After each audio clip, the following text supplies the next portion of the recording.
លីពីអ្នកពួនក្រំទាំងផ្សាយពាណិជ្ជកម្មត្រៀមចាប់អ្នកល្មើសច្បាប់ឃើញឡាន pick up បើកមកពួកគេក៏តម្រូវឧបករណ៍វាស់ល្បឿនឲ្យខ្លាំងតែទោះជាយ៉ាងនេះឡាន pick up នេះល្បឿនបានត្រឹម97នៅឆ្ងាយពីល្បឿនកំណត់មើលទៅថ្ងៃនេះរកលុយមិនបានទេប៉ូលីសក្មេងមុខក្រៀមក្រំប៉ូលីសចាស់ក្បែរនោះនិយាយធម្មតាលើសល្បឿនឬមិនលើសគឺពួកយើងអ្នកនិយាយជាក់ស្ដែងមានបទពិសោធន៍ច្រើនប៉ូលីសក្មេងលឺហើយមានកម្លាំងចិត្តភ្លាមជាន់ការដេញតាមមិនដឹងថាពួកគេជួបមនុស្សពូកែហើយឡាន pick up ត្រូវឡានប៉ូលីសរារាំងពូពុកចង្ការដឹងថាពួកគេមកមិនល្អតកម្មបិទតូចដាក់ក្បែររួចចតឡានញញឹមបើកកញ្ចក់ចុះសហការយ៉ាងសកម្មចុះពីឡានបាទកំណត់ល្បឿន100អ្នកលើសល្បឿនហើយដឹងទេខ្ញុំស្គាល់ថាល្បឿនមិនដែលលើសពី100អ្នកថាយើងចតអ្នកឬ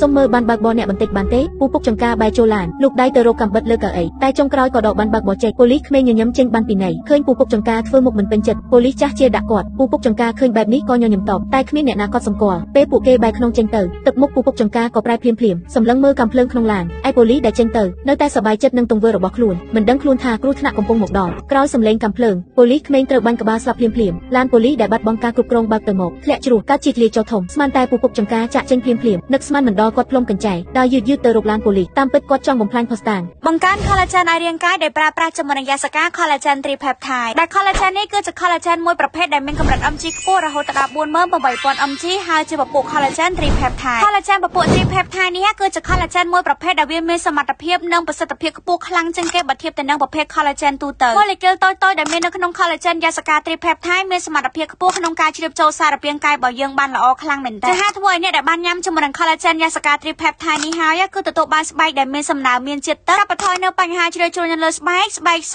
ហាប់តឹងណែនក្មេងជាងវ័យជាពិសេសនោះគឺជួយបដោះសក់កញ្ចក់ឲ្យដុះលូតលាស់លឿនហើយរឹងមាំបាននិយាយពីស្បែកមុខវិញគឺជួយដល់បញ្ហាមុនស្នាមជាប់អាចរយនៅលើស្បែកបានល្អមែនទែនកាន់តែពិសេសទៀតនោះគឺជួយដល់បញ្ហាសន្លាក់ជួយឆ្អឹងរបស់យើងរឹងមាំសម្រាប់បងសេសដែលគាត់មានបញ្ហាធ្លាក់សរដូវមកអត់ទៀងគឺប្រើប្រាស់ជាមួយនឹង collagen យាសកា tripeptide ជួយបានល្អខ្លាំងមែនទែនតែពេលគាត់ទៅចិត្តឃើញប៉ូលីសចាស់នៅរស់គ្រាន់តែលែងមានកាយវិការកង្កាច់បែរជាអង្វរសុំគេលើកលែងតែអ្វីហាក់យឺតពេកអស់ហើយពូពុកចង្ការមិនព្រមលើកលែងទេអូគាត់ចូលក្នុងឡានវិញរួចចាក់សាំងជុំវិញទឹកឡាអ្នកទាំងពីររហូតស្លាប់ក៏មិនដឹងខ្លួនថាខ្លួនជួបឃាតករវិកលចរិតតែមិនមែនជាមនុស្សធម្មតាតែច្បាស់ណាស់គូស្នេហ៍អ្នកបោះតង់នេះក៏មិនដឹងអ្វីដែរមិនត្រឹមតែដើរលេងថែមទាំងបោះតង់នៅទីហោស្ថានមិនយូរប៉ុន្មានភ្លើងឆេះនៅមុខតង់ក៏តាក់ទាញពូពុកចង្ការតែពេលសង្សារនាងដឹងខ្លួនក៏ត្រូវពូពុកចង្ការចាក់ចង្កេះនារីនោះចង់ទៅជួយតែត្រូវពូពុកចង្ការទាញសក់ដួលលើដីឃើញនាងចិត្តត្រូវគេសម្លាប់សង្សារនាងប្រឹងក្រោកឡើងជួយនាងអ្នកទាំងពីរប្រតបពូពុកចង្ការចាប់ក្មេងនោះបានហើយកាត់ក្បាលគាត់នារីនោះភ័យស្លេកស្លាំងពេលនេះគ្មានអ្នកការពារនាងទៀតទេពូពុកចង្ការច្របាច់ក៏នាងសន្លប់តែពេលនាងភ្ញាក់ឡើងវិញឃើញពូពុកចង្ការកំពុងកាត់ខ្លួនសង្សារពិតជាវិកលចរិតមែននារីនោះបានត្រឹមទុកការភ័យខ្លាចរើខ្លួនយឺតថយក្រោយ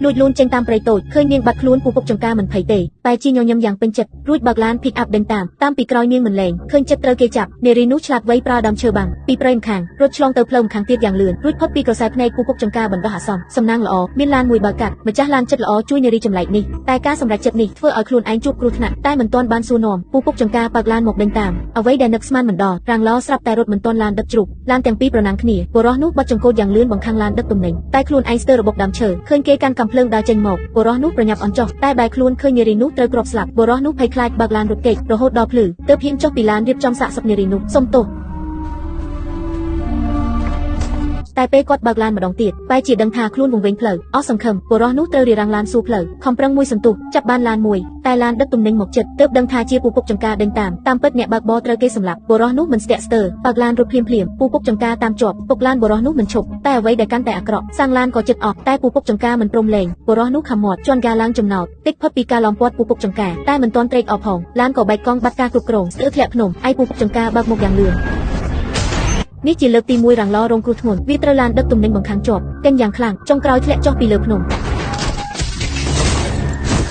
សំណាងល្អមានពងសុវត្ថិភាពការពារគ្រាន់តែរលត់ស្បែកបន្តិចបន្តួចតែបុរសនោះនៅតែខឹងខ្លាំងក៏ចុះពីឡានជេរដាក់អ្នកបើកបរឡានដឹកទំនិញនឹកស្មានមិនដល់ឡានដឹកទំនិញបើកមកភ្លាមពុកបុរសនោះបង្កជាការផ្ទុះយ៉ាងខ្លាំងបុរសដែលទើបរួចផុតពីគ្រោះថ្នាក់ត្រូវគ្រាប់បែកធ្វើឲ្យរបួសពេញខ្លួនដូច្នេះការធ្វើដំណើរយឺតណាស់ថែមទាំងអាកាសធាតុក្តៅស្រេកទឹកដើរមិនបានឆ្ងាយក៏អស់កម្លាំងសន្លប់ស្មានថាបុរសនោះស្លាប់បាត់ហើយនឹកស្មានមិនដល់ពេលគាត់ភ្ញាក់ឡើងតែជាដឹងខ្លួននៅរស់តាមពិតអ្នកភូមិនៅក្បែរនោះបានជួយគាត់ប្តីប្រពន្ធនោះមិនត្រឹមឲ្យគាត់ផឹកទឹកថែមទាំងឲ្យអាហារទៀតតែទើបតែញ៉ាំបានប៉ុន្មានម៉ាត់សំឡេងពូពុកចង្ការក៏លឺមកបងប្រុសខ្ញុំដឹងអ្នកនៅខាងក្នុងមិនចង់មានបញ្ហាទេឆាប់ចេញមកកុំខ្លាចខ្ញុំចេញទៅមើលតាចាស់កាន់កាំភ្លើងបាញ់ចេញទៅមើលហើយបាញ់គំរាមឲ្យគេប្រញាប់ចាក់ចេញឃើញឥទ្ធិពលកាំភ្លើងពូពុកចង្ការបានត្រឹមបែរខ្លួនតែពេលតា ចាស់ត្រឡប់ជួបផ្ទះដាក់កំភ្លើងពូពុកចង្ការលេចមុខស្ងាត់យកកំភ្លើងខ្ជុំក្បាលគាត់មួយផ្លែកប្តីប្រពន្ធទាំងពីរអ្នកស្លាប់ឃើញបុរសនោះរត់គេចខ្លួនពូពុកចង្ការមើលទៅហើយម៉ាញញឹមយ៉ាងមានល្បិចឆ្លៀតយកបុរសនោះលូនចូលស្មៅពុកដង្ហើមជាប់ពូពុកចង្ការយកពេលរៀបរោឃើញចិត្តដើរហួសតែពូពុកចង្ការស្រាប់តែបែរមកបុរសដែលគេចមិនទាន់ក៏ត្រូវគេឃើញត្រូវពូពុកចង្ការវាយសន្លប់ពេលភ្ញាក់ឡើងម្ដងទៀតឃើញខ្លួនឯងត្រូវចងជាប់កៅអីឃើញឧបករណ៍គ្រប់ប្រភេទលើជញ្ជាំងបុរសនោះភ័យខ្លាំងពូពុកចង្ការក៏ស្នើលេងហ្គេមជាមួយគាត់សរុប10សំណួរឆ្លើយខុសមួយនឹងត្រូវកាត់ម្រាមដៃមួយឆ្លើយត្រូវ5អាចរស់ចេញទៅគ្មានជំរើសត្រូវតែប្រថុយ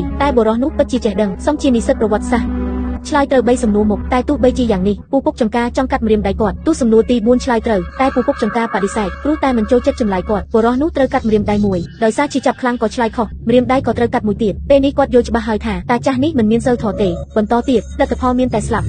ដូច្នេះគាត់រកល្បិចម្ខាងពន្យាពេលម្ខាងទៀតរកឱកាសរត់ការខិតខំមិនឥតប្រយោជន៍ពេលពូពុកចង្ការបែរខ្លួនយកស្រាគាត់ក៏លួចយកញញួរដែលលាក់នៅពីក្រោយព្រោះឆ្លៀតពេលគេមិនប្រយ័ត្នវាញញួរឲ្យពូពុកចង្ការដួលទើបតែត្រៀមវាថែមពូពុកចង្ការកាន់កាំបិតក្រោកឈោភ្លាមឃើញវាគេមិនឈ្នះបុរសនោះក៏បែរខ្លួនរត់តែពេលរត់គាត់ស្រាប់តែឃើញទីនេះមិនត្រឹមតែឃុំមនុស្សតែត្រូវពូពុកចង្ការធ្វើទារុណកម្មហើយគ្រប់ផ្លូវពោពេញដោយអន្ទាក់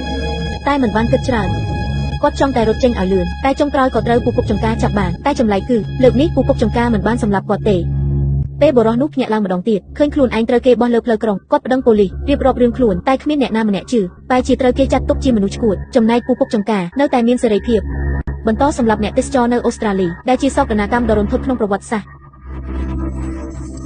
ការរួមបញ្ចូលគ្នាជាមួយនឹងអានុភាព3យ៉ាងរបស់អាស៊ីតអាមីណូដែលមានម៉ូលេគុលតូចល្អិតខ្លាំងមែនទែនបានធ្វើឲ្យយ៉ាងស្ការ collagen tripeptide คล้ายទៅជា collagen ដែលមានឥទ្ធិពលយ៉ាងខ្លាំងក្លានិងមានសមត្ថភាពជ្រាបចូលទៅកាន់កោសិកាស្បែកបានយ៉ាងជ្រៅនិងលឿនជាង collagen ធម្មតាគុណនឹង10ជាហេតុធ្វើឲ្យយើងញ៉ាំទៅឆាប់ទទួលបានប្រសិទ្ធភាពខ្ពស់ស្បែកសភ្លឺថ្លាសហាក់តឹងណែនបែបមានសំណើមតាំងពីញ៉ាំជាមួយនឹងប្រអប់លើកដំបូងកត្តាទាំងអស់នេះហើយដែលធ្វើឲ្យអតិថិជនរបស់យ៉ាងស្ការ collagen បានញ៉ាំហើយគឺត្រឡប់មកឲ្យ feedback គ្រប់គ្នាតែម្ដងបន្ទាប់ពីបានញ៉ាំជាមួយនឹងយ៉ាសកា collagen ហើយសង្កេតឃើញថាកញ្ចក់ដែលតែងតែមានសភាពពុកផុយคล้ายមកជាកញ្ចក់ដែលមានភាពរឹងមាំនិងដុសលូតលាស់បានល្អការបន្ថយបញ្ហាសក់ជ្រូកជួយឲ្យសក់របស់យើងដុសលូតលាស់បានលឿនមិនត្រឹមតែប៉ុណ្ណោះទេសម្រាប់បងស្រីពេលមករដូវមានការឈឺចុកចាប់រដូវមកកក់ដុំគឺជួយសម្រួលបានល្អខ្លាំងមែនតើចាំតែពិសេសញ៉ាំតែមួយថ្ងៃមួយដបនឹងជួយបង្កើនថាមពលនៅក្នុងរាងកាយនិងបំពេញជាតិទឹកបានយ៉ាងល្អដែលជាហេតុធ្វើឲ្យស្បែកដែលមានសភាពយាធ្លាក់មុខមូនជាំស្នាមអាចរយប្រែមកជាស្បែកដែលស